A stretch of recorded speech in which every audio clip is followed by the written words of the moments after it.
출애굽기 성경 퀴즈 대회 하루 한 장씩 성경 퀴즈 대회도 준비하고 말씀도 가까이 하는 40일의 프로젝트. 오늘은 7장 말씀을 함께 주목해 보도록 하겠습니다. 7장 1절부터 함께 보겠습니다. 여호와께서 모세에게 이르시되 볼지어다 내가 너를 바로에게 신같이 되게 하였은즉 내 형 아론은 내 대언자가 되리니 내가 내게 명령한 바를 너는 내 형 아론에게 말하고 그는 바로에게 말하여 그에게 이스라엘 자손을 그 땅에서 내보내게 할지니라. 6장 내용을 먼저 되새겨 봅시다. 이스라엘 백성에게 하나님 말씀을 전했지만 이스라엘 백성이 마음도 상하고 또 몸도 너무 힘들어서 하나님 말씀 듣지 않죠. 하나님께서 바로에게 가서 하나님 말씀을 전하라고 하지만 실망한 모세는 많이 의기소침해 있습니다. 오늘 출애굽기 7장을 시작하면서 하나님께서 다시 한번 모세에게 사명을 복돋아 주십니다. 너의 사명이 이거다. 꼭 기억해라. 말씀해 주시죠. 3절 말씀부터 함께 보겠습니다.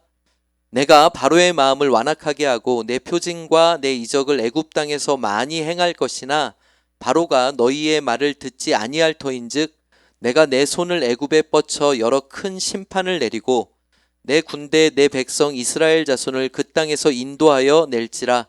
내가 내 손을 애굽 위에 펴서 이스라엘 자손을 그 땅에서 인도하여 낼 때에야 애굽 사람이 나를 여호와인 줄 알리라 하시매 모세와 아론이 여호와께서 자기들에게 명령하신 대로 행하였더라. 그들이 바로에게 말할 때에 모세는 80세였고 아론은 83세였더라. 하나님께서 앞으로 어떻게 이 일들이 진행될지 미리 말씀해 주십니다. 내용을 보니까 순순히 자연스럽게 일이 진행되지 않을 것을 미리 말씀해 주세요. 하나님의 배려, 섬세함 이런 것 같아요. 모세 계속 실망하니까 하나님이 미리 이 일들이 쉽게 진행되지 않을 것을 미리 알게 해주셔서 실망을 좀 덜하게 해주시지 않나 싶습니다. 그런데 그렇게 하시는 중요한 이유가 있네요. 하나님이 여러 가지 이적을 베푸신 후에야 애굽 사람들도 하나님이 여호와 하나님이신 줄 알게 될 거다라는 하나님의 빅피처, 큰 그림을 볼 수 있습니다. 모세가 하나님의 명령을 행할 때 나이는 80세였고요. 아론은 83세라고 확인할 수 있는 내용이 7절에 기록되어 있습니다. 출애굽기 7장 1절에서 7절까지의 말씀 이렇게 정돈할 수 있겠습니다. 첫 번째, 하나님께서 모세에게 그의 사명을 다시 한번 확인시켜 주십니다. 두 번째, 바로가 순순히 보내주지 않을 것이나 여러 재앙을 통해 애굽 사람들도 하나님을 인정하게 될 것을 미리 알려주십니다. 이때 모세의 나이가 80세, 아론은 83세입니다. 자, 다음 8절부터 보겠습니다. 여호와께서 모세와 아론에게 말씀하여 이르시되 바로가 너희에게 이르기를 너희는 이적을 보이라 하거든 너는 아론에게 말하기를 너의 지팡이를 들어서 바로 앞에 던지라 하라. 그것이 뱀이 되리라. 모세와 아론이 바로에게 가서 여호와께서 명령하신 대로 행하여 아론이 바로와 그의 신하 앞에 지팡이를 던지니 뱀이 된지라.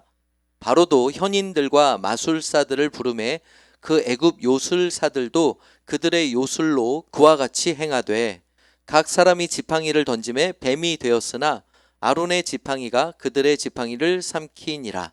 그러나 바로의 마음이 완악하여 그들의 말을 듣지 아니하니 여호와의 말씀과 같았더라.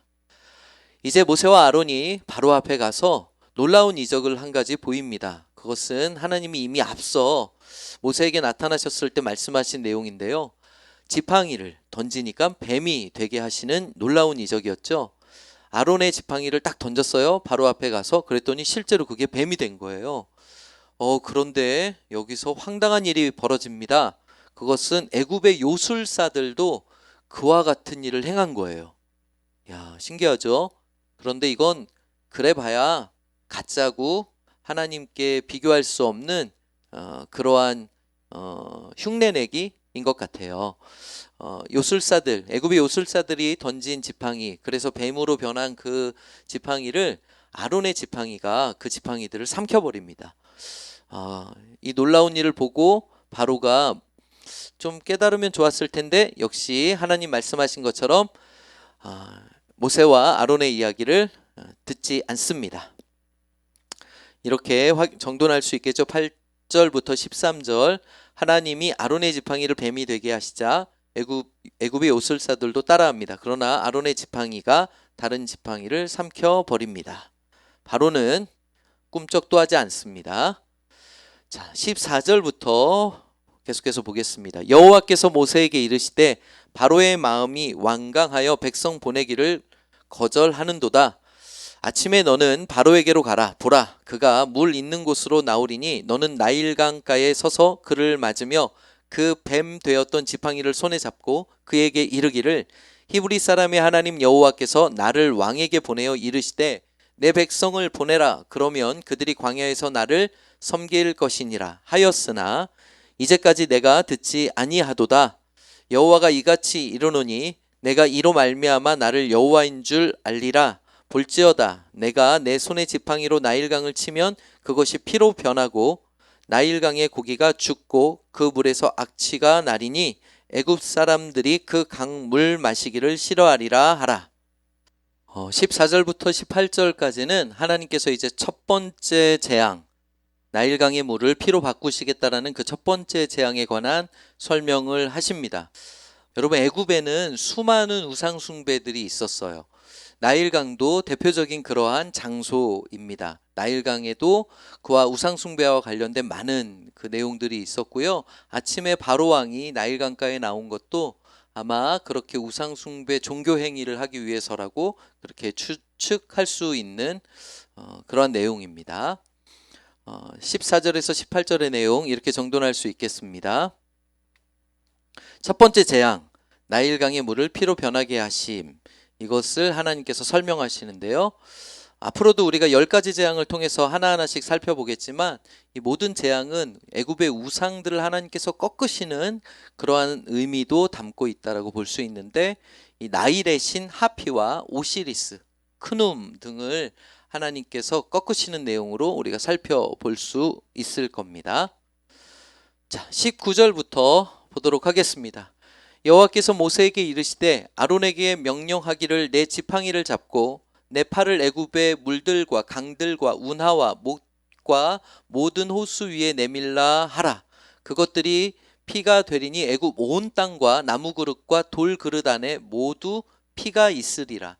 모세와 아론이 여호와께서 명령하신 대로 행하여 바로와 그의 신하의 목전에서 지팡이를 들어 나일강을 치니 그 물이 다 피로 변하고 나일강의 고기가 죽고 그 물에서는 악취가 나니 애굽 사람들이 나일강 물을 마시지 못하며 애굽 온 땅에는 피가 있으나 애굽 요술사들도 자기들의 요술로 그와 같이 행함으로 바로의 마음이 완악하여 그들의 말을 듣지 아니하니 여호와의 말씀과 같더라. 드디어 하나님께서 말씀하신 첫 번째 재앙이 실제로 펼쳐집니다. 애굽의 모든 물이 피로 변하게 됩니다. 그래서 악취가 나고 그 물을 마시지 못하는 일이 발생하죠. 그런데 여기서도 애굽의 요술사들이 이것을 흉내내요. 참 희한합니다. 23절 바로가 돌이켜 궁으로 들어가고 그 일에 관심을 가지지도 아니하였고 애굽 사람들은 나일강 물을 마실 수 없으므로 나일 강가를 두루 파서 마실 물을 구하였더라. 여호와께서 나일강을 치신 후 이래가 지나니라. 자, 19절부터 25절의 내용, 애굽의 요술사들도 첫 번째 재앙을 따라합니다. 바로의 마음이 완악하여 모세와 아론의 말을 듣지 않습니다. 출애굽기 7장 말씀을 쭉 살펴봤고요. 저는 오늘 한 절 말씀을 묵상하며 출애굽기 7장 22절 말씀을 주목했습니다. 애굽 요술사들도 자기들의 요술로 그와 같이 행함으로 바로의 마음이 완악하여 그들의 말을 듣지 아니하니 여호와의 말씀과 같더라.